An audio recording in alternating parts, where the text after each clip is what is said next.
እኔ ባንተ አላፍርም አመሰግናለሁ። ግሩም ነው ማዳንህ ለዓለም አወራለሁ። ሁሉን አልፌአለሁ አማኑኤል ብዬ ቃል የለኝም ተመስገን ጌታዬ፣ ቃል የለኝም ተመስገን ጌታዬ።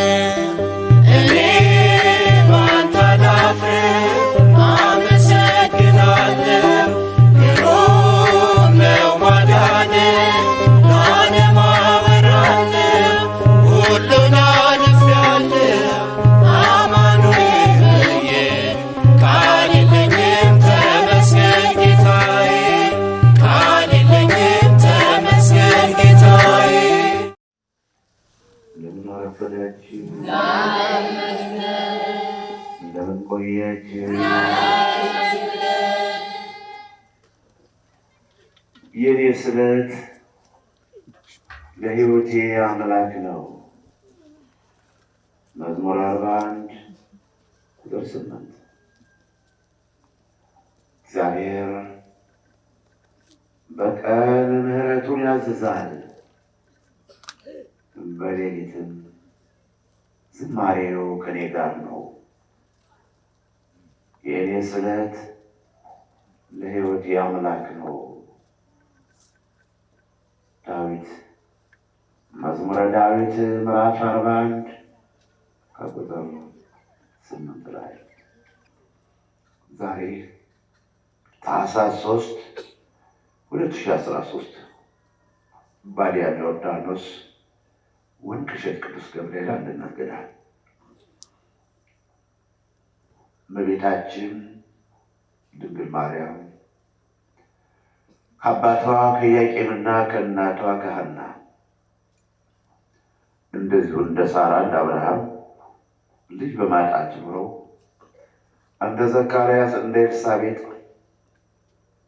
እንደ ራሔል እንደ ርብቃ ልጅ አጥተው ኖረው በስለት እመቤታችን ወልደዋል። ዛሬ ወደ ቤተ መቅደስ የገባችበት ቀን ነው። ወር በገባ ሦስተኛው ቀን ማታ እመቤታችን ድንግል ማርያም ከአባቷ ከእናቷ ከኢያቄምና ከሐና 3 ዓመት ከቆየች በኋላ ኢያቄምና ሐና ተነጋገሩ። ሐና እንዲህ አለች፣ ጌታዬ ሆይ ስለታችንን እናስብ፣ ልጃችን ለእግዚአብሔር ምጽአት አድርገን ሰጠናታል። ስለዚህ እግዚአብሔር እንዳይቀየምብን፣ አምላካችን እንዳያዝንብን ስለታችን በጊዜው በወቅቱ እናስገባ። ስለትን በጊዜው አለማስገባት ፈተና መከራ ያመጣል። ስለትን በወቅቱ በጊዜው ማስገባት ግድ ነውና የሚወዷትን አይተው የማይጠግቧትን የሁላችን ተስፋ የሁላችን አማላጅ የሁላችን መድኃኒት የአምላክ እናት ድንግል ማርያምን በ3 ዓመቷ ወደ ቤተ መቅደስ ወስደው አስገብተዋታል። አብርሃም ካረጀ በ100 ዓመቱ ሳራም በ90 ዓመቷ ይስሐቅን አግኝተዋል። እንደዚሁም የቀድሞ አባቶቻችን በእውነት በእምነታቸው የጸኑ ሰዎች የፈለጉትን ነገር በወቅቱ ያገኙ። አሁንም አንዳንድ የምንስገበገብ የምንቸኮል ሰዎች ካለን ይህ ከመንፈስ ቅዱስ እንዳልሆነ ማወቅ አለባቸው። መንፈስ ቅዱስ ተረጋግቶ መጠበቅ ነው። እግዚአብሔርን አምኖ እግዚአብሔርን ለምኖ የምናጣው ነገር የለም። በእጃችን ደግሞ የምናገኘው ነገር ጥቅም የለውም። የዓይን አምሮት ስለ ሥጋ መጎምጀት ብቻ እንጂ እግዚአብሔር እርሱን ተስፋ አድርጎ ረጅም ዘመን እንደወደድ ብሎ ራስን ማስረከብ የኔ ስለት ለሕይወቴ አምላክ ነው። ከጥፍሬ እስከ ጠጉሬ ለፈጠረኝ ከጥፍሬ እስከ ጠጉሬ ለሰጠሁት መላ አካሌን እንደወደድህ አምላኬ ሆይ አንተ እንደወደድህ አድርገኝ። ለእኔ የምታደርገው ነገር ሁሉ መልካም ነው። እግዚአብሔርን ለሚወዱት እርሱም ለመረጣቸው ነገር ሁሉ ለበጎ ነው። ሮሜ ምዕራፍ 8 ከቁጥር 26 ላይ መልካም ነው ነገር ሁሉ። መከራ ቢመጣ ለመልካም ነው። ደስታ ቢመጣ ለመልካም ነው። መከራ መጣ ብለን ተስፋ አንቆርጥም። ፈጣሪያችን አናማም። እግዚአብሔርን አናማም። ፈጣሪያችን ሃይማኖታችን አንክድም። ደስ አለን ብለንም አንጠግብም። ስራ ጠብቆ ጥሩ አባት ጥሩ እናት ያሳደገው ሰው ወይም መንፈስ ቅዱስ ከእናቱ ማኅፀን የመረጠው ሰው ሕግን ጠብቆ ለመኖር ራሱን ለሕግ ተገዢ የሚያደርግ ራሱን ከሕግ የበታች አድርጎ የሚቆጥር የሰውን ክብር የማይነካ ለሰው መብት የሚጨነቅ እግዚአብሔርን በፍጹም ልቡ በፍጹም ነፍሱ የሚወድ ይሄ ነው ሰው ማለት። ይሄ ነው ሰው ማለት። ሰው ማለት ለሰው መብት የሚጨነቅ የራሱን መብት የሚጠብቅ የማይከሰከስ የማይዋረድ ክብሩን ጠብቆ የሚኖር በቃል ኪዳን ተጠብቆ የሚኖር እግዚአብሔር በሰፊ እጁ የሰጠው የስጦታ ቀና ብዬ ሳየው ትምህርት እየሆነብኝ ነው። መንፈስ ቅዱስ ሁሉን ይገልጻል። እናንተ ታዩታላችሁ አትመለከቱትም፣ ትሰሙታላችሁ አታስተውሉትም። ችግሩ ይሄ ነው። ደክመዋል። ገና እያፈጠፈጠ ነው። ያው እንግዲህ ዝናቡ ከተቋረጠ ጀምሮ እኛ ማጠጣታችን አልተውንም። ውጤቱ ግን አይወጣላችሁ። እግዚአብሔር ግን ዛሬ ደብሮ ቢሆን ነገ አረንጓዴ ያደርገዋል። የእሱ እጅ፣ የእሱ ምሕረት፣ የእሱ ፈቃድ እንደዚህ ነው። የእሱ ፈቃድ ጠይቁ። የሰው ልጅ ሁሉ አፈንግጦ ካዲ ትውልድ ነው። ይህ ባፉ ጌታ ሆይ ጌታ ሆይ ጌታ ሆይ ይለኛል፣ ልቡ ግን እጅግ ከኔ ራቀ ነው። ኢሳይያስ 29 ከቁጥር 13 ላይ ልቡ እጅግ ከኔ ራቀ ነው።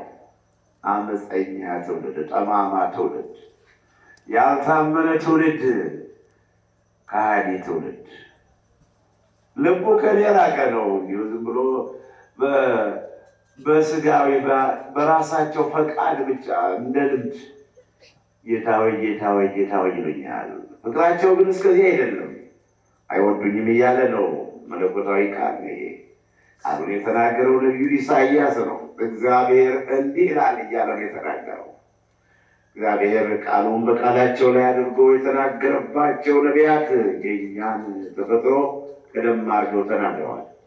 ይልቁንስ የእግዚአብሔርን እጅ የእግዚአብሔርን ዓይን ተስፋ አድርገን ብንጠባበቅ በበረከቱ እንረሰርሳለን። ወገኖች ጥቅሙ አይጉደልባችሁ። በከንቱ ባጥላችሁ በከንቱ ባከናችሁ አትቅሩ። የጨበጣችሁትን ላለመልቀቅ የነከሳችሁትን ላለመልቀቅ ብዙዎች እንዲሁ በከንቱ ውሳኔ የወሰናችሁ ሰዎች አላችሁ። ለላ ፈታ ብሎ ልቅስ በሕጉ መሄድ በቃሉ መጽናት አስፈላጊ ነው። የእግዚአብሔር እጅ አያልቅም እኮ። ያም ቢዘርፈው ያም ቢሰርቀው እነዛም ቢወስዱት አያልቅም። ጌታ የሰጠው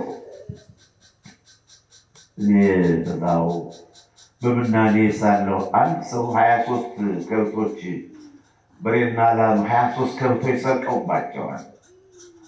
ሌባውም ከደጃፋቸው ነው። 23 ከብት ሲሰርቅ እንግዲህ ያ ሰውዬ እነዛ ሁሉ ሲወልዱ ሲራቡ 7-8 በረት የሆነው ነበረ። አንድ ፍየል ግን የለውም። 23 ተሰርቆ ይበላባቸዋል፣ ይሸጥባቸዋል። ሰውየው አይጎልባቸው፣ ሰውየው አይደህዩ፣ አይቸግራቸው። ያ ደግሞ አይክብር። አንድ ፍየል ሳይኖረው የሰው ሀብትን እንደበዘበዘ የሰውን ክብር እንደዘረፈ ይሄ ነው። የኔ ስለት ለሕይወቴ አምላክ ነው። ሕይወቴን ያስረከብሁት።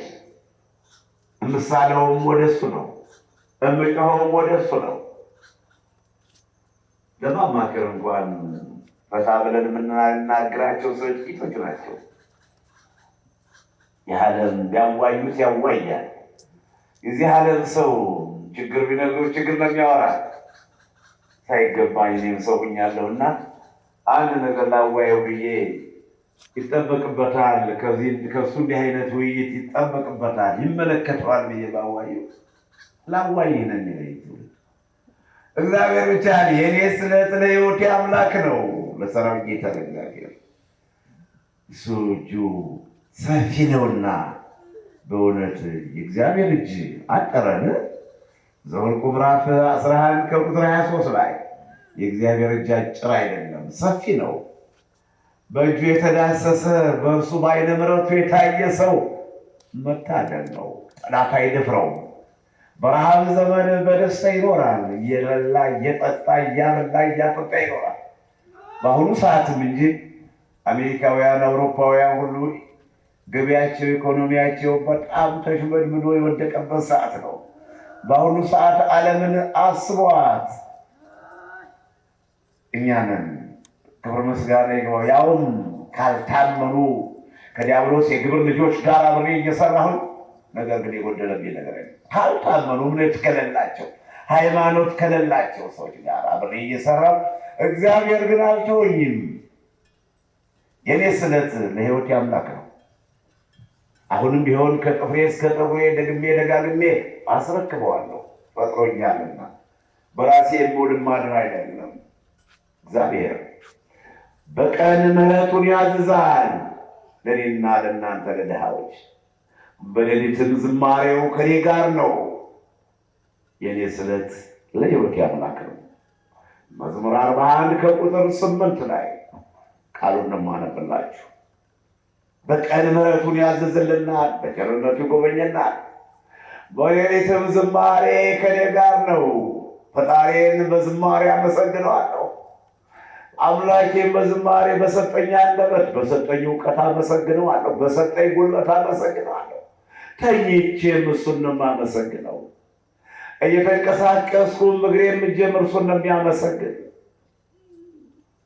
ተቀምጬም እሱን እለምናለሁ። እየጎረስኩም እንዴ አንደበቴን አፌን የከፈተው እንዳላምጥ ያደረገኝ፣ እጅ ወደ አፌ እንዲል ያደረገ፣ የምመገበውን ያዘጋጀልኝ፣ እንድመገብ እጄን የሚያንቀሳቅስልኝ፣ አፌን የሚከፍትልኝ እሱ ነውና በልቼውም እንዲስማማኝ የሚያደርግ እሱ ስለሆነ ምስጋኔ ከእሱ ጋር ነው። የኔ ስለት ለሕይወቴ አምላክ ነው። ሌላ ተስፋ የለንም። የእናንተ አማራጫችሁ ብዙ ነው። ምንም ደካማና ጥቂት ከምንም የማይታሰብ ከምንም ከቁጥር የማይገባ በዜሮ የሚታሰብ ቢሆንም ያን ዜሮውን ተስፋ ታደርጋላችሁ። ዜሮውን ቢጨብጡት ባዶ የሚሆነውን ዜሮውን ነገር ተስፋ ታደርጉታላችሁ። እኔ ግን የማይሞት የማይቀየር የማይለወጥ የዘላለም አምላክ እርሱን ነፍሴ ተስፋ ታደርገዋለች። ዋልያ ወደ ውሃ ምንጮች እንደምትናፍቅ ነፍሴ እግዚአብሔርን ትናፍቃለች ይላል መዝሙረኛው ዳዊት። እነሆ ነፍሴ አንተን ተጠማች። እንዲህ ተመልከቱ። በ94 ዓመተ ምህረት እዚህ ተራራ ላይ ብቻዬን ስወጣ ስወርድ እንድ ጊዜ ቅዳሜ ቀን በዚያ ገበያኛው ሲሄድ በዚህ ገባኛው እየነፋ ሲሄድ እኔ ብቻዬን እዚህ ቁጭ ብዬ መዋል ማዳር ነው። እነሆ ስለቴ ለሕይወቴ አምላክ ነው። እጅግሬን እንዲንቀሳቀስ ይሄን እርጥብ ስጋዬን ደካማውን ስጋዬን ሰው ከንቱን ይመስላል ተብሎ ተጽፏል። እንዲያውም ከሰው ይልቅ የምደክም ደካማ መሆን ሰው ከንቱን ይመስላል፣ ዘመኑም እንደ ጥላ ያልፋል። መዝሙር 143 ቁጥር 3 ላይ ታዲያ እኔ ደካማ ስሆን ከፊታችሁ የሁላችሁ ያለው የመንጋው ጠባቂ አድርጎ ራሴን መጠበቅ የማልችል ለአንገቴ መግቢያ ጎጆ መስራት የማይገባኝ ከመሬቱ ለኢትዮጵያዊነቴ አንድ ቃዳ መሬት የሌለኝ ሰው ከደሞዝ ከመንግስት አለ ከቤተ ክህነት 50 ሳንቲም ተቀብዬ የማላውቅ ሰው እውነተኛ የመንፈስ ቅዱስ ስደተኛ፣ በስደተኛነቴ የምደሰት፣ በስደተኛነቴ የምታመድ፣ ስደተኛ በመሆን የማይከፋኝ፣ ስደተኛነቴን በስራ የተገለጸ የኔ ስለት ለሕይወቴ አምላክ ነው። ተስፋዬ እሱ ነውና ሌላው ነገር ሁሉ ያው በፊቴም በኋላዬም የምትሰበሰቡ ተስፋዬ ግን እግዚአብሔር ነው። ከኔ ጋር የሚዘልቀውን የሚያውቀው እግዚአብሔር ነው። የኔን መከራ፣ የኔን ችግር፣ የኔን ፈተና የሚቀበለውን የሚያውቀው እግዚአብሔር ነው። የሚጻረሩኝ የሚፈታተኑኝ ካለ እሱ ነው የሚያውቃቸው። ከእሱም ጋር ይሁዳ ስለነበረ ገያዝም ከታላቁ ነቢይ ከኤልሳ ጋር፣ ዴማስም ከታላቁ ሐዋርያ ከጳውሎስ ጋር ስለነበሩ አዲስ ነገር ከፀሐይ በታች የለምና አዲስ ነገር ከፀሐይ በታች የለም። ትላንት የነበረው ዛሬ አለ፣ የዛሬውም ነገ ይቀጥላል። የእኔ ስለት ለሕይወቴ አምላክ ነው። ዛሬ ስለት በቤታችን ወደ ቤተ መቅደስ የገባችበት ኢያቄም ሸመገለ፣ ሐናም አረጀች። የመውለጃቸው ጊዜ አለፈ። ግን እግዚአብሔርን ተስፋ አድርገው ወደ ቤተ መቅደስ ሲመላለሱ ነበር። እንዲሁም አንድ ጊዜ ወደ ቤተ መቅደስ ሲመላለሱ ደክሟቸው ጸሎታቸውን ከጨረሱ በኋላ ቁጭ ብለው ሲወያዩ ፈጣሪያቸውን ሲያመሰግኑ እርግቦች ጫጩቷቸውን ሰብስበው ሲጫጩ ተመለከተ። ይህ ለእርግቦችም ለካ ልጅ አላቸው፣ እንጨቱን ፍሬ ያፈራል። ጌታ ሆይ አለች ሐና፣ እኔን ከምን መሰል በምን መሰልከኝ? የምመሰለው በምንድን ነው? ለምንድን ነው ማኅፀኔ የተዘጋብኝ? ከዛ ከሊቀ ካህናቱ መስዋዕት አታቀርቡም ይላቸዋል፣ ወደ ቤተ መቅደስ አትጠጉም ይላቸዋል። እናንተ ብዙ ተባዙ ምድርን ሙሉአት ብሎ እግዚአብሔር ለሰው ልጆች የሰጠውን በረከት አጣቸዋል። ይሄ የመረገም ሁኔታ ሌሏቸው ነበር። መቼም የሰው ልጅ በእውነት ሰው ሁሉ በጎ ቢሆን ኖሮ እቺ ዓለም እንዴት ያላየናትን ገነት ነው። በጣም ገነትን እንደ ታላቅ ነገር አድርገን ልክ ነው የመጨረሻ ማረፊያችን መጸለያችን ቅዱሳን የሚኖሩባት ቦታ ስለሆነች ሰማያዊት ርስታችን ናትና ገነት ኤደን ገነት ብለን በመጽሐፍ ቅዱስ ስላነበብነው በአራቱ ወንዞች የሚያጠጧት ኤደን ገነት ለዓይን ደስ የሚያሰኙ ላፍ የሚጣፍጡ ሽታቸው ማዛቸው ያማረ ልምላሜ ያለባት ኤደን ገነት ግን እንጂ የሰው ልጅ ሁሉ ባይጋደል ባይደባደብ ከአቤልና ከቃየል ወይም ከቃየል ጀምሮ የነበረው ትርምስ በምድር ላይ ባይኖር እንዴት ዓለም ትለመልም ነበር? እንዴት ዓለም እንዴት ፍጥረት ድሃ የሚባል ሰው አንድ አይኖርም። የሚረባውን ሰው አንድ አይገኝም። ዛፉ ሁሉ ራሱ የምግብ ፍሬ ያፈራ ነበር። እውነት ልንገራችሁ፣ ዛፉ የበረሃው ዛፍ ግድ ከቤት ሳንጠጋ በእንተ ማርያም ደግሞ ልመና በረንዳ ላይ ጎዳኒስ ሆነን ቁጭ ብለን እንጀራ ሳንለምን በየድንኳኑ ተንጠልጥለን የዕለት ሆዳችን ለመሙላት ሳንስገበገብ አንዱም ሰርቄ እጠቅላለሁ ብሎ እጁን ከሰው ኪስ ሳይሰድ ገበሬውም ሌሊት ተነስቶ ወደ ሰው በረት ሳይገሰግስ ሰው የሆነ ሁሉ በበረሃው ያሉ ዛፎች ብቻ ምግባቸውን ይሰጡ ነበር። ውሃውን የበረሃውን ውሃ ጠጥተን የበረሃውን ፍሬ በልተን የምንኖርበት የሰላም ዘመን ነበር፣ ሰውና ሰው ባይጣላ። አሁን ስለ ድህነት የሰለጠነብን ባለመግባባታችን ነው። ድህነትን ያመጣው አለመግባባት እንጂ ሰው ሲፈጠር ድሃ አልነበረም። አባታችን አዳም እንዲያውም በዓለም ላይ ያለው ፍጥረት ሁሉ ግዛ፣ ንዳ ተብሎ ከእግዚአብሔር በታች ስልጣን የተሰጠ ታላቅ ባለክብር ነበረው። የማይበላ በልቶ ከጌትነት ወደ ድህነት ተዋረደ። አሁንም አለፈ። አሁን ደግሞ የሰው ልጆች ሁሉ ብንግባባና በየጾታችን በተሰጠን ጸጋ እውቀት ያለው በእውቀቱ እውቀቱም አስፈላጊ ነው። ጉልበት ያለው በጉልበቱ ጉልበቱም አስፈላጊ ነው። ሀብት ያለው በሀብቱ ጨምቁት፣ አንድ አድርጉት።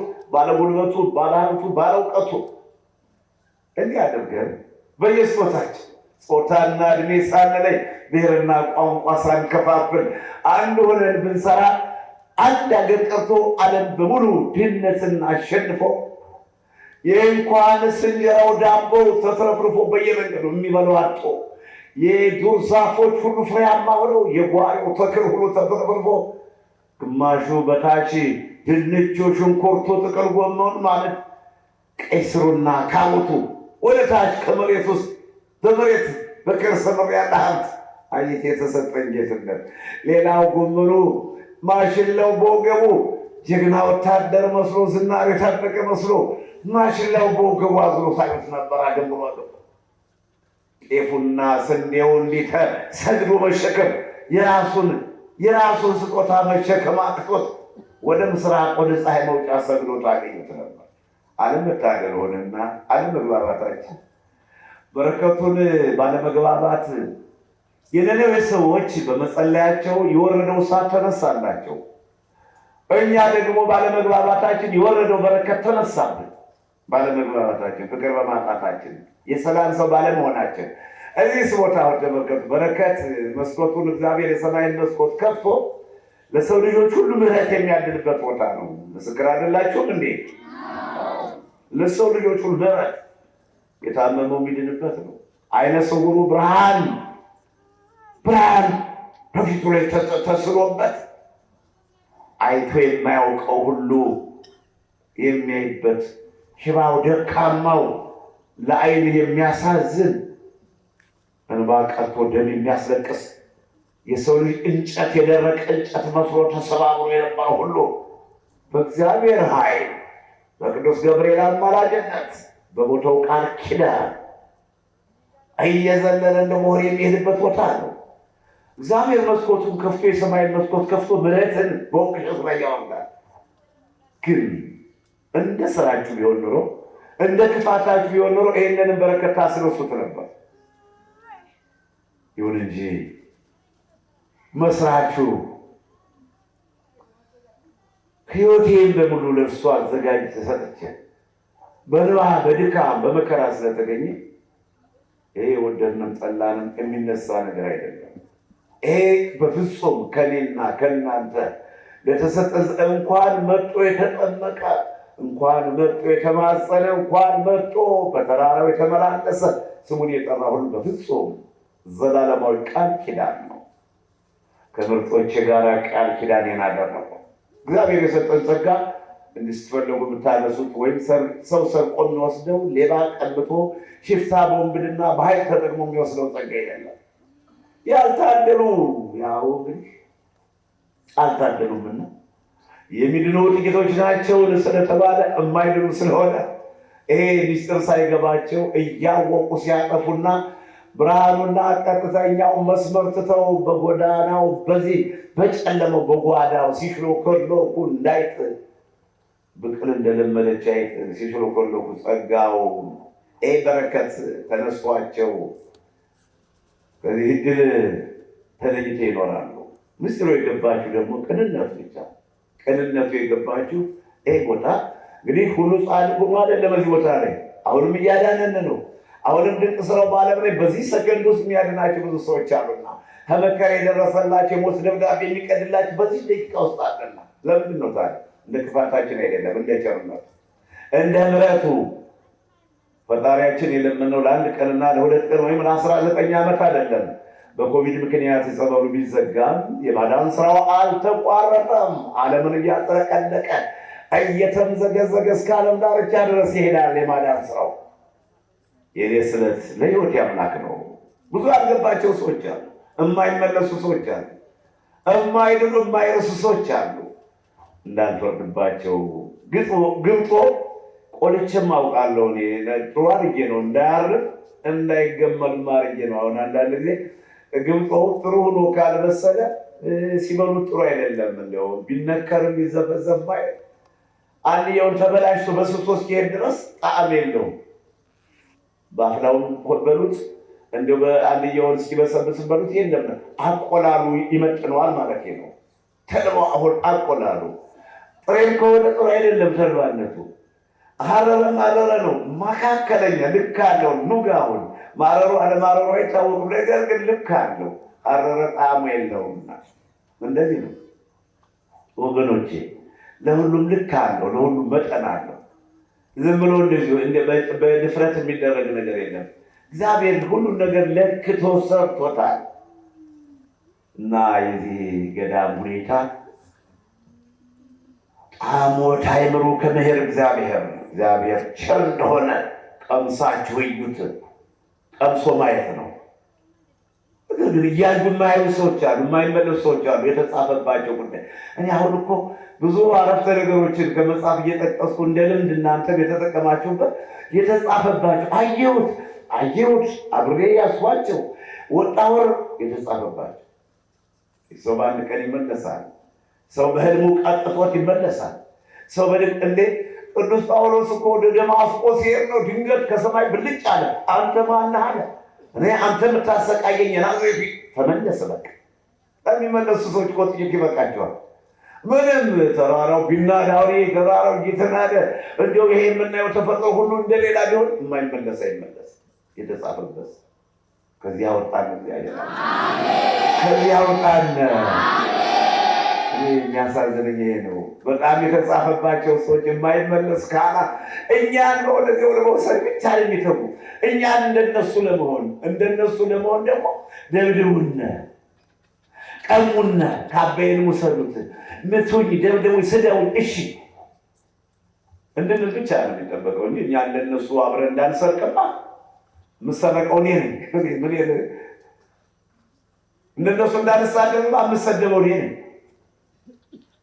እንዳልከስ ምከሰው የለኝ፣ የምከሰሰው እኔ ነኝ። ራስህን ክሰስ፣ ራስህን አሳልፈህ ስጠን፣ ራስህን እንድንጠጥቅህ እንደፈለግህ እንሆንብህ። የተጻፈባቸው ሰዎች ይሄ ነው። መመለስ የማይፈልጉ ንስሐን የማይሹ ሰዎች እንዲህ ካለው መከራ ያውጣችሁ። የኔ ስለት ለሕይወቴ አምላክ ነው። ነቢዩ ዳዊት ያለው ቃል እንግዲህ ወደ እርሱ እንመለስላችሁ። እንደ መቅድም የኔና የእናንተ ሕይወት ካነሳሳው ወደ እርሱ ልሄድ። መዝሙር 65 ቁጥር 13 ላይ እንዲህ አለ። አሁንም በመከራዬ ጊዜ በችግሬ ጊዜ ጠላት ሲነሳብኝ፣ ታምሜ በበሽታ ስማቅቅ ስቸገር፣ ሲርበኝና ሲጠማኝ፣ ማዕበሉ ሲደነፋ፣ ሞገዱ ሲመታኝ፣ አውሎ ነፋሱ ሲያንገላታኝ፣ በመከራዬ ቀን የተሳልኩትን ስለቴን ይዤ ወደ ቤት እገባለሁ። የሚቃጠል መስዋዕት ይዤ ወደ ቤት እገባለሁ። ነቢዩ ዳዊት ዛሬ ስለት እመቤታችን ስለቱን ኢያቄምና ሐና ስለታቸው በእርግና ካረጁ በኋላ እመቤታችን ድንግል ማርያም ከፍጥረት ሁሉ የከበረች ከፈጣሪ በታች ከፍጡራን በላይ አምሳያ ምሳሌ የሌላት በመኑ በአምሳለ መኑን አሰባሰለች እያሉ መንፈስ ቅዱስ የገለጸላቸውና አባ ሕርያቆስ በመን እንኳን በስጋ በመንፈስ ቅዱስ እንኳን ተመራምረው ምሳሌ ያላገኙላት የአምላክ እናት ማኅደረ መለኮት አንቺ ከሴቶች ሁሉ የተለየሽ ነሽ፣ ብፅዕት ነሽ ያለው ሉቃስ ምዕራፍ 1 ቁጥር 40 እና 41 ላይ፣ ሉቃስ 11 ከቁጥር 27 ላይ ነው አንተን ያጠቡ ጡቶች አንተን የወለደች ማኅፀን ብፅዕት ናት ነበር። አንዲት ሴት ጌታችን ኢየሱስ ክርስቶስ ሲያስተምር ትምህርቱን ሰማችና ቀና ብላ ደምግባቱን እያየች አንደበቱን ቅልጥፍና እየተመለከተች አንተን ያጠቡ ጡቶች ብፁዓን አንተን የተሸከመች ማኅፀን እያለች ታመሰግን ነበርና ጌታ ይሄ ነው እንግዲህ የእመቤታችን እሷም እንጂ ወንጌላዊ ሉቃስ ወንጌለ መንግሥት እንደጻፈው በሉቃስ ወንጌል ምዕራፍ 1 ከቁጥር 46 እስከ 56 ድረስ ትውልድ ሁሉ ያለፈው ትውልድ ሁሉ ያለው ትውልድ ሁሉ የሚመጣው ትውልድ ብፅዕት ይሉኛል፣ ያመሰግኑኛል። ለምን? አምላክን ወዳለችና። ያለፈውን ትውልድ የፈጠረ ጌታ ነው። አሁንም ያለውን ትውልድ የፈጠረ ጌታ ነው። የሚመጣውን ትውልድ የሚፈጥር ጌታ ነው። ዓለምን ካለመኖር ወደ መኖር ያመጣ ከመኖር ወደ አለመኖር የሚያስተላልፍ የዘላለም አምላክ ልጇ መድኃኒዓለም ኢየሱስ ክርስቶስ ስለሆነ ትውልድ ሁሉ ብፅዕት ይሉኛል፣ ፍጥረት ሁሉ ያመሰግኑኛል አለች እመቤታችን። የኔ ስለት ለሕይወቴ አምላክ ነው። መዝሙር 41 ቁጥር 8 ላይ የኔ ስለት ለሕይወቴ ለፈጣሪ ነው። ለአንተም አይደል፣ ለአንቺም አይደል፣ ለእናንተም አይደለም። እናንተን እንዳገለግላችሁ እግዚአብሔር ከፊት ያስቀምጦልኛል። እስካሁን ድረስ ከኔ ጋር አብራችሁ በመምዘግዘግ እኔ ቀደምኩ፣ እናንተ ተከተላችሁ። በፍላጎታችሁ እየሰራችሁ ይህን የመሰለ ስራ እየሰራን ነው። ነገር ግን ፈጣሪን እንጂ ከእናንተ ምንም ግንኙነት ከእናንተ ምንም እኔ ፈጣሪን ብቻ ነው የማመልከው፣ አምላኬን ነው። ለእናንተ አገልጋያችሁ ነኝ። ልብስ አምጡልኝ አብሩስኝ ራሴን መርዳት የምችል ሰው ነኝ። ራሴን መርዳት ልብሴን አጥቤ ምግቤን አዘጋጅቼ መንጣፌን አንጥፌ እንደዚህ ራሴን መርዳት የምችል ከራሴም አልፎ እናንተን መርዳት የምችል ሰው ነኝ እስካሁን ባለው ሁኔታ። ስለ ነገ አላውቅም። እንግዲህ ይሄን ጭቃ ፈራሽ ወስዋሽ ሲሄድ ምን እንደሚያደርገው ይውሰደውም፣ በሽተኛ ያርገውም፣ በጤና ያቆየኝም። እንዲሁ በሽምግልና በእውነት ሽምግልና የሰላም ሽምግልና ሰጥቶ እንዲህ እያገለገልኳችሁ እንድኖር ምን ያላውቅም። እግዚአብሔር ነው የሚያውቅ ያን ነገር ግን እኔን ቀርቶ እናንተን ማገልገልና መርዳት የሚችል ሰው ነኝ። ከእናንተ የሚፈልገው ሰላም እና እውነተኛ ፍቅር ብቻ ነው። ወርቃችሁን ጨርቃችሁን አልፈልግም። እኔ የምፈልገው እውነተኛ ፍቅር፣ ሰላም ነበር። ይሄ ደግሞ የማይበላውን ነው የሚያሰኘኝ። በአሁኑ ሰዓት ፍቅር የለም። በአሁኑ ሰዓት እውነት የለም። በአሁኑ ሰዓት ምናልባት አንዳንዶች ያው እንደመታዘዝም አሁንም ተጽፎባችሁ የምትወዱን አላችሁ። ሰው ይወደኛልና በምልአት ሰው ይወደኛል ገሌ ተቆርቋሪ ነኝ ብሎ ቀርቦ ግን ታምር ለመስራት ታምር ማለት ምንድን ነው? አንድ ጊዜ ሰዎች መጠው ሲጣሉኝና ሲሰድቡኝ የነበሩ ሰዎች መጠው ታረቁ። ከታረቁ በኋላ አሁንም ደጋግመው እንድናገር ይፈልጋሉ። መናገር ድምፄን መስማት ፈለጉ። እንግዲህ ቀን ሙሉ ሲፈልጉኝ አልኩና ባዲያን ዮርዳኖስ ወንቅሸት ቅዱስ ገብርኤል አንድነት ገዳም ነበር ያልኳቸው። ብዙ ታምር ይሰራል። ድንቅ ስራው ብዙ ነው። የእግዚአብሔርን ቸርነት ታዩ ዘንድ ወደ ወንቅሸት ቅዱስ ገብርኤል ኑ። ድንቅ ስራው ብዙ ነው። ብዙ ድውያን ይፈወሳሉ፣ ሙታን ይነሳሉ። ሰው ልጅ ከካንሰር ከኤችአይቪ ይፈወሳል። የሞት ደብዳቤ ይቀደድለታል። ደግሞም እንጂ ተራራው የወንበዴና የሽፍታ ቦታ የነበረው ዛሬ ቀንቶ በአጭር ጊዜ በዓለም መዝገብ የሌለ በዓለም ታውቋል። ይህ ሁሉ የጌታ ስራው ነው፣ ድንቅ ስራው ነው። ነገር ግን አሉ የኔና የናንተ እርቅ ከጸና በዚህ ገዳም ውስጥ እስካሁን ከተደረገው ታምር ሌላ ታምር ተጀመረ። የሚወጥ ታምር እናንተና እኛ ይቅር ከተባባልን በእውነት እርቁ የእውነት የጽድቅ እርቅ ከሆነ አዲስ ታምር ከነበረው ጌታ በዚህ ቦታ ላይ ከሰራው እውሩ አይቷል ብለናል። አንካሳው ዘሏል። አልጋቸውን ተሸክመው ሂደዋል። ሙታን ተነስተዋል። ከካንሰር ከኤችአይቪ ትቆረጣለህ፣ ትቀደዳለህ፣ ኦፕሬሽን ትሆናለህ የተባሉት ሁሉ ድነዋል። ከዛ ሁሉ ይልቅ እናንተ በእውነት ይህ እርቅ በእውነት ከልባችሁ አስባችሁበት የመዳን እርቅ የሰላም እርቅ ከሆነ ለጽድቅ የሆነ እርቅ ከሆነ በእውነት ታምር ተጀመረ አልኳቸው። ይህም እንደዋዛ አልኳቸው። አይሰራለን እርቅ ስለሌለ በአሁኑ ሰዓት እንደዛ ነውና በዚህ ገዳም ብዙ ታምር ይሰራል። አሁንም የማይበላውን አስመኘኝ ማለት ከዚህ ትውልድ ፍቅር የለም። ገንዘብ የሚወድ ትውልድ ነው። የሰው ታሪክ የሚያጠፋ ትውልድ ነው።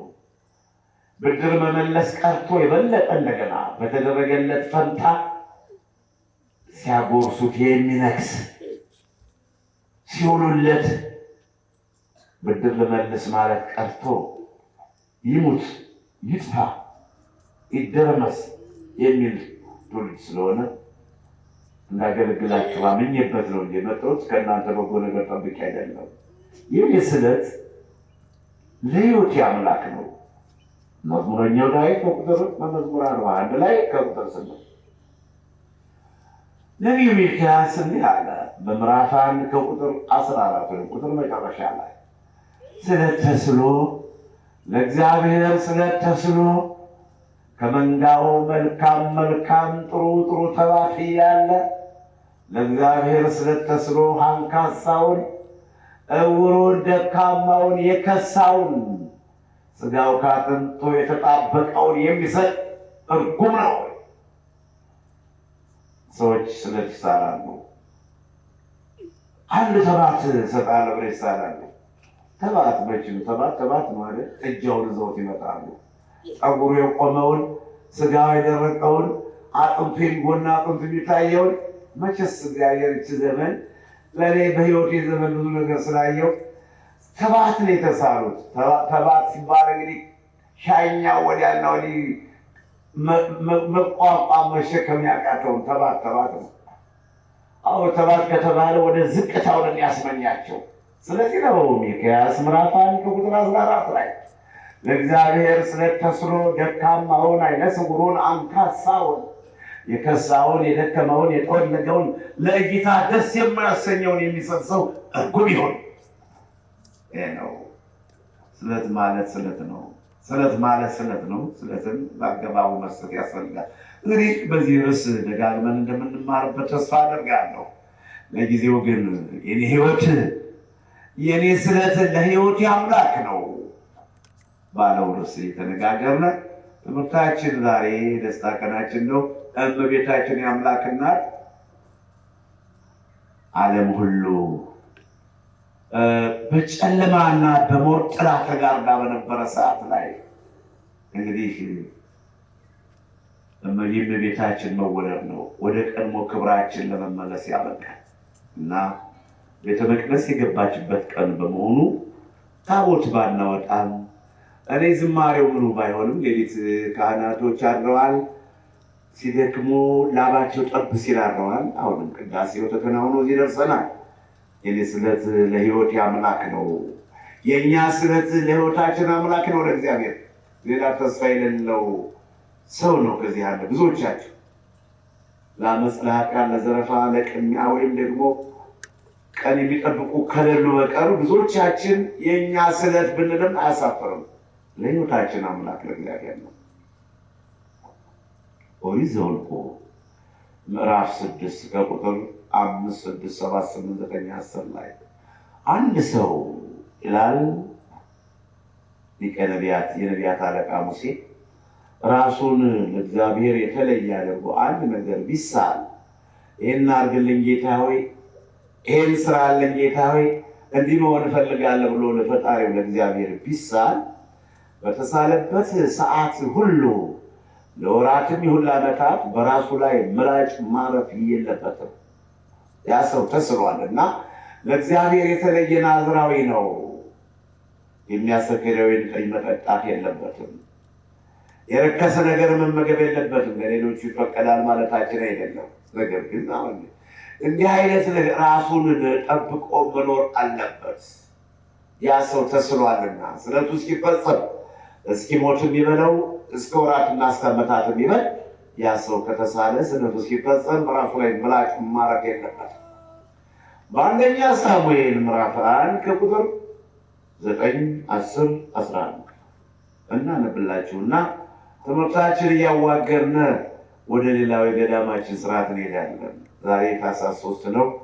እንደገና ሌላውን ሱባኤ እስከ ታኅሳስ 7 እስከ ታኅሳስ 14 እያልን ዲያብሎስ የሚወራጭብን ዘንዶ የሚደነፋብን አሽቶ ሊቅመን ከዓለም የተለየ ከዓለም ወገኖች እርግጥ ሀሳባችሁን ለኔ ጥላችሁ ለጥናችሁ ታራላችሁ። እንዴት እንደሚፈልገን እንዴት ወንቅሸትን እንዴት እኔን እንዴት እኔና እናንተን እንደሚፈልገን ለሰከንድ ቢታያችሁ ኑሮ እንቅልፍ አልወሰዳችሁም ነበር። ከዓለም የተለየ ነው እኛን የሚፈልገን ከዓለም የተለየ።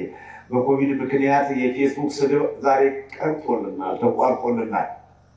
በኮቪድ በበሽታው ምክንያት ከመጋቢት 12 አንስቶ ያ የቀዳም ሶር በሰጠነ እኛ በበሽታው ምክንያት ወገናችን እንርዳ፣ ከመንግስት ጋር አብረን እንቆምና እንርዳ ብለን በሰጠነው ስጦታ ወዲያውኑ እንዲሰጡ ተብሎ ይነገራል ተባለና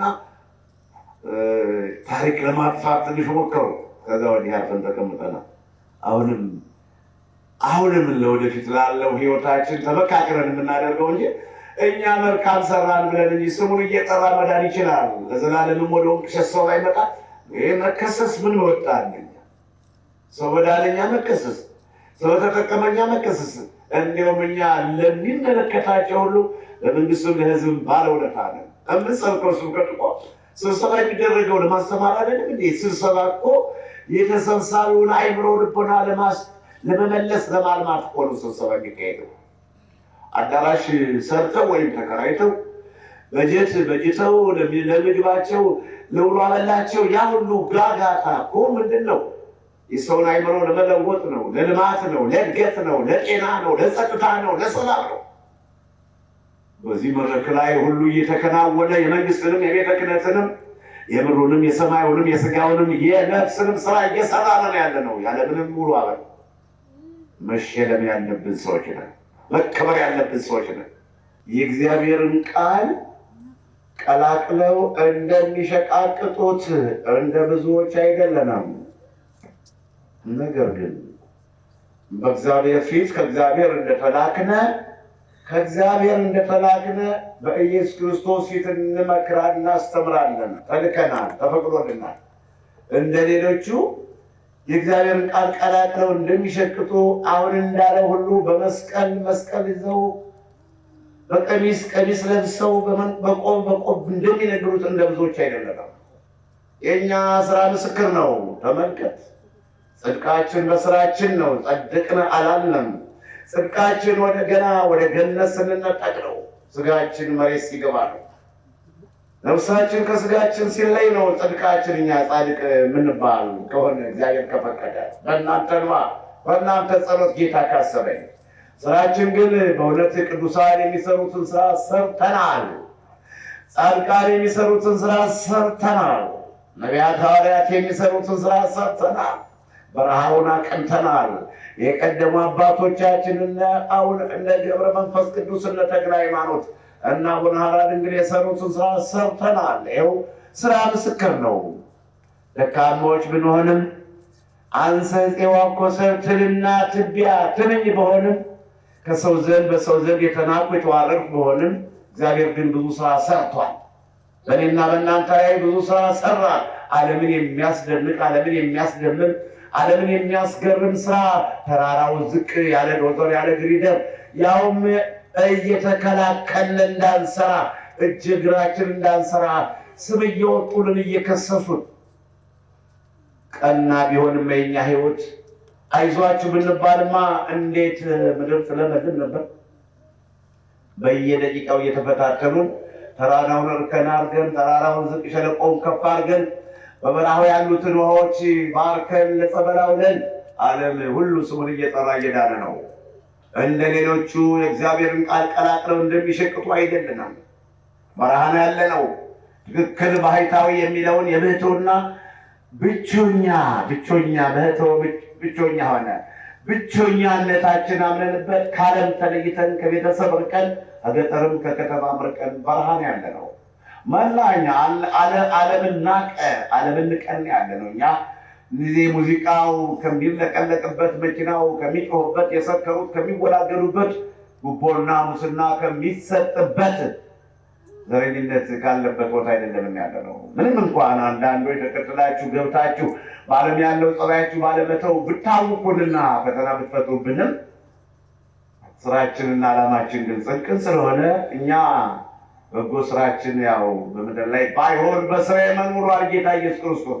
በስራ የመኑ ማንነቴን አላውቅም ብትሉ እያወቃችሁ ብታጠፉ እያወቃችሁ ነገሩን ብታበላችሁ ስራዬን አይታችሁ መኑ ብሏል በዮሐንስ ወንጌል ምዕራፍ 14 ቁጥር 10 ላይ።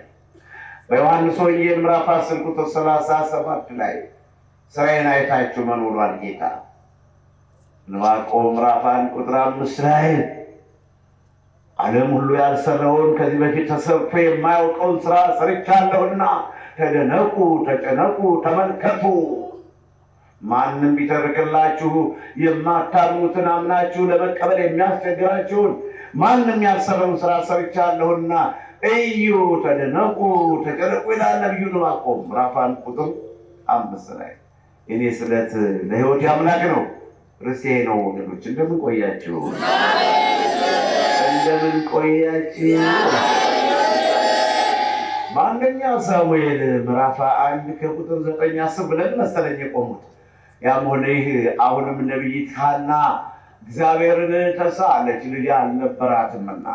ሕልቃና በዛ በኤፍሬም በተራራማው በኤፍሬም ሀገር ሕልቃና የተባለ አንድ ታላቅ ሰው ነበረ። 2 ሚስቶች ነበሩት።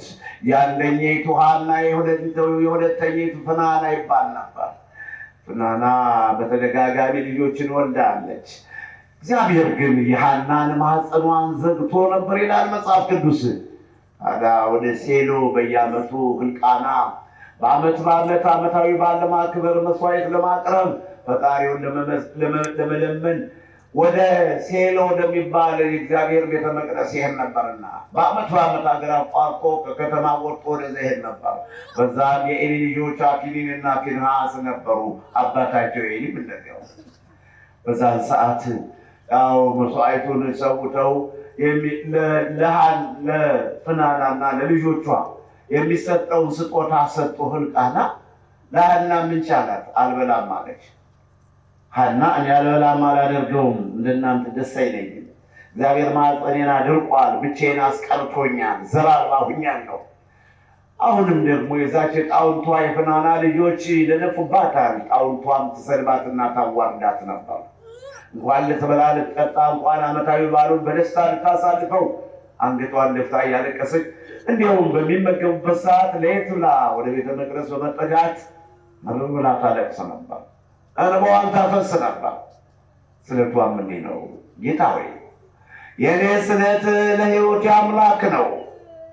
የእኛ ስለት ለሕይወታችን አምላክ ነው። ሌላ ተስፋ በምድር ላይ የለንም። በልቶ ካጅ አድጓጅ ትውልድ ነው።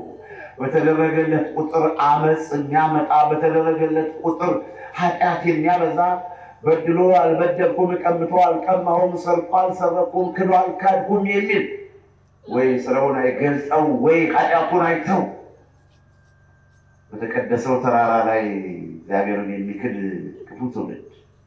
ሁለተኛ ጢሞቴዎስ ምዕራፍ 3 ከቁጥር 1 እስከ 5 ድረስ በመጨረሻው ቀን እንዲህ አይነት ትውልድ ይወለዳል። ለወላጆቻቸው የማይታዘዙ፣ ተድላ ደስታን የሚወዱ፣ የአምልኮት መልክ አላቸው፣ ኃይሉን ግን ክደውታል። ተብሎ ተጽፎ እንዳጨርሰው ጊዜ ያጥርብኛል። ተሳዳቢዎች ናቸው፣ ስም አጥፊዎች ናቸው፣ መሐላቸውን አይጠብቁም፣ እምነት የላቸው፣ ገንዘብ ይወዳሉ፣ ሰውን ይሳደባሉ። በመጨረሻው ቀን እንዲህ አይነት ክፉ ትውልድ ይወለዳል ብሎ ሐዋርያው ቅዱስ ጳውሎስ ለልዩ ለጢሞቴዎስ ጽፎለታል። የአምልኮት መልክ አላቸው፣ ካባ ለብሰው ባይታዊ መነኩሴ ቄስ መስለው ወለተ ማርያም ገብረ ኢየሱስ እያሉ በስም የሚነግዱ የሚያጭበረብሩ መነኩሴ መስለው ቦርሳቸውን ይዘው በየመስሪያ ቤቱ እየተንከለከሉ በየመስሪያ ቤቱ እየተንከሰከሱ የሰው ታሪክ የሚያጠፉ መልካም ስራ የሚሰሩትን የሚያደናቅፉ እንዲህ አይነት የአምልኮት መልክ አላቸው። በልብስ በቀሚስ ይነግዳሉ፣ ያጭበረብራሉ። አባ ተብለው በሃይማኖት የሚነግዱ ማለት ነው። እንዲህ ካሉት እግዚአብሔር ይጠብቀን። የኔ ስለት ለሕይወቴ አምላክ ነው። ነቢይት ሐና ምርር አለቀሰች። ጌታ ሆይ የሰማይ አምላክ በኪሩቤል ላይ ተቀምጠህ ቅዱስ ቅዱስ ቅዱስ ተብለህ የምትመሰገን ጌታ ሆይ አለች። የኔ ማኅፀን ተዘግቶ ሁልጊዜ ስሰግድ ስዋረድ መዋረዴን አርቀልኝ፣ የተቀደሰ የተባረከ ልጅ ስጠኝ፣ ወንድ ልጅ ስጠኝ ብላ የለመነች እንክት አድርጋ ወንድ ልጅ ስጠኝ። ሴቶች ብዙ ጊዜ ሴት ልጅ ብታገኙ ደስ ይላቸዋል። እሷ ግን ወንድ ልጅ ስጠኝ፣ ልጁን ከሰጠኝ በኋላ ስለቴ ነው አለች። ከራሱ ላይ ምላጭ አላሳረፍበት። በሕይወቱ ዘመን ሁሉ ለቤተ መቅደስ አገልጋይ እሰጣለሁ፣ ይሄ ስለቴ ነው ብላ ነቢይት ሐና ተሳለች። ያንን ስለቷን ከፈጸመች በኋላ ሕልቃና ለጊዜው ምንድን ነው ያላትና፣ ለምንድን ነው እህቴ ሆይ ለምን ትጨነቂያለሽ? እኔ ከ10 ወንድ ልጅ አልበጥሽም? የኔ ላንቺ ባልሞን ከ10 ወንድ ልጅ በቃ እኮ ብሏት ነበር። ይሄን ተስፋ አላረገችውም። እሷ ልጇን ከማህፀኗ የወጣውን በቅፏ የያዘችውን ልጅ ለእግዚአብሔር ማበርከቱን የፈለገችና በዓመቱ ሳሙኤልን ወለደች። ከእግዚአብሔር ልምኝ ያገኘው ስትል ሳሙኤል አለችው። ጡት ከጣለ በኋላ ስለቷን እመቤታችን ድንግል ማርያም ኢያቄምና ሐና ወደ ቤተ መቅደስ በካህኑ በሊቀ ካህናቱ በዘካርያስ ዘመን ወስደው ከቤተ መቅደስ እንዳስገባት ሳሙኤልንም ወደ ቤተ መቅደስ አስገባችው። በዛም ከኤሊ ጋር አደገ። የቤተ መቅደስ አገልጋይ የሆነው 40 ዓመት በእስራኤል ላይ ያስተዳድር፣ እንደ ንጉሥም እንደ ካህንም ሆኖ ሕዝቡንም እያስተዳደረ አገር አቋርጦ ከዳን እስከ ቤርሳቤህ እየዞረ ያለ መኪና ያለ አየር እንዳሁኑ ሰዓት ሳይሆን እየዞረ የተጣሉትን እያስታረቀ ያ ደግ የተቀደሰ በስለት የተወለደ በእንባ የተወለደ በጸሎት የተወለደ የነቢይት በግፍ የተወለደ በግፍ የእናቱ ግፍ በሱ ላይ አድሮለት በእግዚአብሔር ዘንድ የተመሰገነ ሕዝቡም የሚወደው የሚናገረው ጠብ የማይል እውነተኛ ካህን፣ እውነተኛ የታመነ ካህን እንዲህ በስለት ስለቴን የኔ ስለት ለሕይወቴ አምላክ ነው። ዘፍጥረት ምዕራፍ 28 ከቁጥር 10 እና 11 12 ላይ አባታችን ያዕቆብ ወደ ሶርያ ሲሄድ ኤሳው ሲያሳድደው መሰላሉ ከምድር ወደ ሰማይ ተተክሎ መላእክተ እግዚአብሔር ሲወጡበት ሲወርዱበት ተመልክቶ አሻቅቦ ሲመለከት የሰማይ አምላክ እግዚአብሔርን በላይ ነበር። ያዕቆብ ሆይ አይዞህ እያለ ሲያጽናናው አይዞህ በርታ እኔ ከአንተ ጋር ነኝ ሲለው ያዕቆብ እንዲህ አለ። እንዲህ ብሎ ስለተሳለ እግዚአብሔር አምላክ ሆይ በሕይወቴ ዘመን ሁሉ ብትጠብቀኝ የምበላው ሳላጣ የምጠጣው የምለብሰው ሳይቸግረኝ በሰላምና በደስታ ወደ ሀገሬ ወደ አባቴ ቤት ብመለስ ከማገኘው ገቢ 10 እሰጥሃለሁ። ኖ እችም እንጂ የእግዚአብሔር የሰማይ ደጅ ናት፣ በዚችም የእግዚአብሔር ቤት ይሰራ ብሎ የተንተራሰውን ድንጋይ ዘይት ቀብቶት ወደ ሶርያ ሄደዋል። ዛቲ ዲቦታ ለሰማይ እቺ የሰማይ መስኮት የሰማይ ደጅ ናት ብሎ እግዚአብሔር በሰማይ ሆኖ እኔ ከአንተ ጋር ነኝ ሲለው መላእክት ሲወጡበት ሲወርዱበት ያዕቆብ እንዲህ ብሎ ስለት ተስሏል። ስለት አባቶቻችን የቆየ ነው። ተስለውም የለመኑትን አግኝተውበታል። የእኔ ስለት ከሕይወቴ አምላክ ለሕይወቴ አምላክ ነው ለእግዚአብሔር ነው። ላቶ ወይም ለወይዘሮ ወይም ለነዛ ወይም ለነዚህ አይደለም። የኔ ስለት ለሰማይ አምላክ ነው። በዘመኑም ለነበሩት አሁንም ላሉት ወደፊትም ለሚቀጥሉት ሳይሆን የኔ ስለት ለሰማይ አምላክ ነው። ብኖር ለሱ ብሞት ለሱ። የኔ ስለት ለሕይወቴ አምላክ ነው። ይሄ ድረስ የመረጥኩት ራሳችን ሕይወትም አሁን ያለ ነው። ማንን ብለን ነው? እግዚአብሔርን ብለን ነው። ማንን አምነን ነው? እግዚአብሔርን አምነን ነው። ምናልባት በአክስቱ በአጎቱ በአባቱ በእናቱ የሚመካ ማነቶኝ ማነፎኝ ብሎ በባለስልጣን የሚመካ በባለ ጉልበቶች የሚመካ እኔ የጌሌ ልጅ እኔ የጌሌ አባት የሚባባሉ አሉ። እኔ እናንተ የእኛ ስለት ለሕይወታችን አምላክ ለእግዚአብሔር ብቻ ነው። ሌላም አማራጭ የለን ነው። እንደ ሙት ልጆች በሰንሰለታማው ተራራ ተጥለን ከዚሁም በላይ እንክርዳድ አይጠፋም፣ ተኩላም አይጠፋም። ነጣቂ ጥቃቅን ቀበሮችም የወይናችን ቦታ የሚያበላሹ የወይናችን ቦታ የሚያጠፉ ወይናችን የሚያጠፉ ጥቃቅን ቀበሮችም አይጠፉም። መኃልየ መኃልይ ምዕራፍ 2 ቁጥር 15 ላይ ያ ሁሉ ግን ታግሰን እንደ ወላጅ እንደሌላቸው ሕፃናት በሰንሰለታማው ተራራ እሱን አምነን ከእሱ ጋር እንዲሁ ዘመናትን አስቆጥረናል። እንዲህ እንድንኖር ያጸናን አምላክ የተመሰገነ ይሁን። መጽሐፈ መሳፍንት ምዕራፍ 11 ቁጥር 1 እስከ 30 ቁጥር 30 ላይ ዮፍታሔ ታላቅና ጽኑ ጀግና ሰው ነበረ። ዮፍታሔ ገላዳዊው ዮፍታሔ የጋለሞታ ልጅ እንደሆነ ተጽፏል። የዮፍታሔ አባት ከሚስቱ በተደጋጋሚ ልጆችን ወለደ።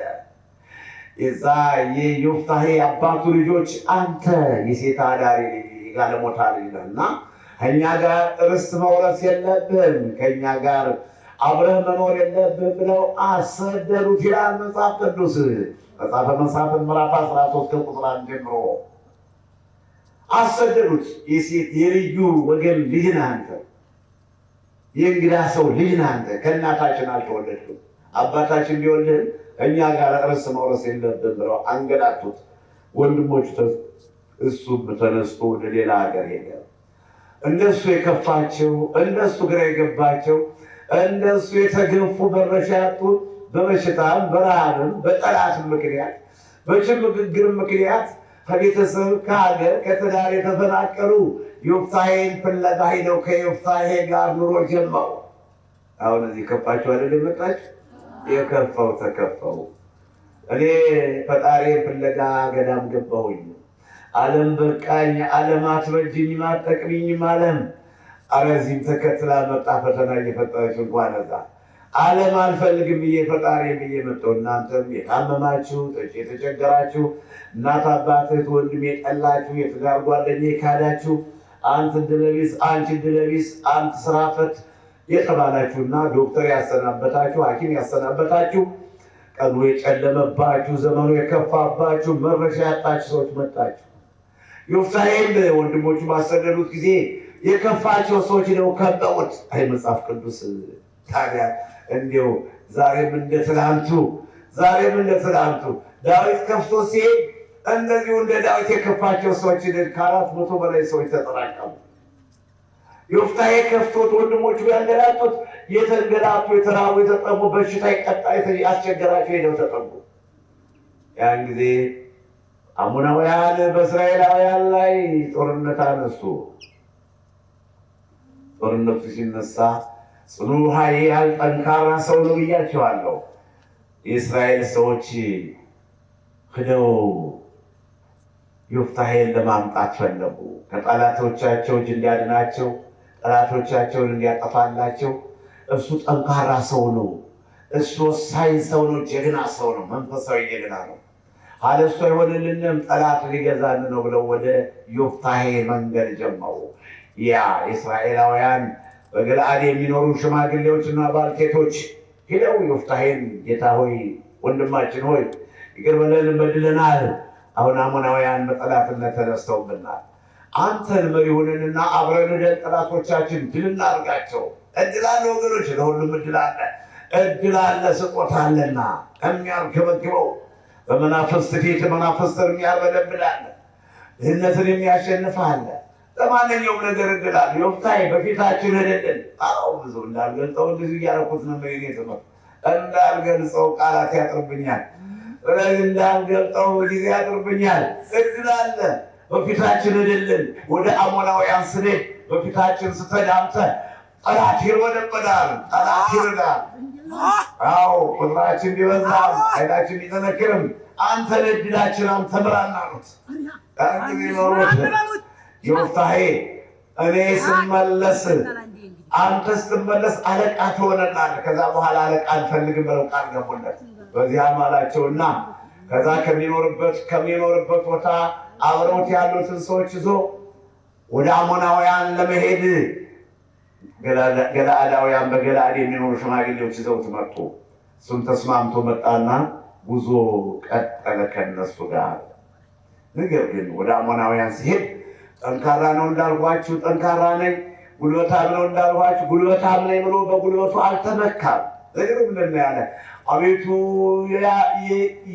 የሰማይ አምላክ ሆይ የእስራኤል ቅዱስ ሆይ እኔ ጠላቶችን አሞናውያንን ድል አድርጌ መረሻ ሳጥቼ የእስራኤል ዳር ድንበር ባስከበር ሕዝቡን ነፃ ባደርግ ለመንጋው መልካም እረኛ ብሆን መጀመሪያ ከዘመቻው ስመለስ መጀመሪያ የማገኘውን ለእግዚአብሔር መስዋዕት አድርጌ አቀርባለሁ ብሎ ስለተሳለ የኔ ስለት ለሕይወት አምላክ ነው። የዮፍታሔ ስለት ለሕይወቱ አምላክ ነው። አሞናውያን ለሚያወጣው አሞናውያንን ድል ለሚያደርግለት አሞናውያንን ለሚዋጋለት ጠላቱ የኔና የእናንተ ስለት ለሕይወታችን አምላክ ነው። ጠላታችን በድግምቱ በመተቱ የተበተበንን በድህነት መንፈስ ድሃዎች እያለ ሲያሰድበን የኖረውን በበሽታ ዓይነ ስውር የመስማት የማየት የመናገር ዲዳና ደንቆሮ አርጎ አፍዞ አደንግዞ መልካም እንዳንሰራ አፍዞ አደንግዞ ያዘነን የጠላታችን የሰይጣንን ሴራ የሚያፈርስንን የኔ ስለት የኛ ስለት ለሕይወታችን አምላክ ነው። ዮፍታሔ ስለተሳለ ስለቱንም እግዚአብሔር ሰማውና ከዘመቻው በሰላም በቸር ጠላቱን ድል አድርጎ ተመለሰ። ሲመለስ ከላይም ትልቅ ከታችም ትንሽ እህት ወንድም የሌላት አንዲት ልጅ ነበረችው። ውበቷ በጣም ልዩ የሆነ መልከ መልካም ይላል መጽሐፍ። ዮፍታሔ ርቀት ሲመለስ ጠላቱን ድል አድርጎ ደናግሎችን ሰብስባ አባቷን ለመቀበል ከበሮ እየመታች ሄደች። ያን ጊዜ ደነገጠ ዮፍታሔ። ልጅ ሆይ ምን አረኩሽ አላት። ምን ነው አባቴ ሆይ እኔ መጀመሪያ ያገኘሁትን ለእግዚአብሔር መስዋዕት ለማድረግ ስለት ተስያለሁ። የኔ ስለት ለሕይወት አምላክ ነው። ተስያለሁ፣ ካፌ ወጥቷል፣ በቃሌ ተነግሯል፣ በልቤ ታስቧል።